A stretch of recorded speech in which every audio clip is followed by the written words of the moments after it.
அஸ்ஸலாமு அலைக்கும் சுவை விரும்பிகள் எல்லாரும் நல்லா இருக்கீங்களா? நல்ல டேஸ்டான ஒரு அவரைக்காய் முட்டை பொடி மாஸ் செய்ய போறோம். அவரைக்காயை நறுக்கிட்டு ஒரு பாத்திரத்துல சேர்த்து 3 கிலோ தண்ணி சேர்த்து ஒரு 80% வேக வச்சு எடுத்துக்கோங்க.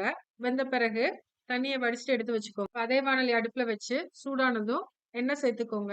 எண்ணெய் நல்லா காஞ்சதும் நறுக்கி வச்சிருக்கிற பெரிய வெங்காயம் சேர்த்து நல்லா வதக்குங்க. இது வதங்கி வந்த பிறகு நம்ம ஏற்கனவே வேக வச்சு வடிச்சு வச்சிருக்கிற அவரைக்காய் இதோட சேர்த்து நல்லா வதக்குங்க. 1 டீஸ்பூன் ஜீரகத்தூள், 1 டீஸ்பூன் மிளகுத்தூள், காரத்திற்கேற்ப மிளகாய் தூள் சேர்த்து நல்லா கலந்து விடுங்க. நான் ஒரு 4 முட்டையை நல்லா உடைச்சு அடிச்சு வச்சிருக்கேன். அதையும் இதோட சேர்த்து நல்லா கலந்து விட்டுக்கிட்டே இருங்க. இப்போ முட்டை, இந்த அவரைக்காய் எல்லாம் ஒண்ணா சேர்ந்து பொடி மாஸ் பதத்துக்கு வந்தது தேவையான அளவு உப்பு சேர்த்துட்டு ஸ்டவ் ஆஃப் பண்ணிக்கோங்க. கடைசியா கொத்தமல்லி இலைகளை தூவி இறக்குங்க. இப்ப நமக்கு அவரைக்காய் முட்டை பொடி மாஸ் ரெடி ஆயிடுச்சு. என்னோட சேனலை மறக்காம சப்ஸ்கிரைப் பண்ணுங்க.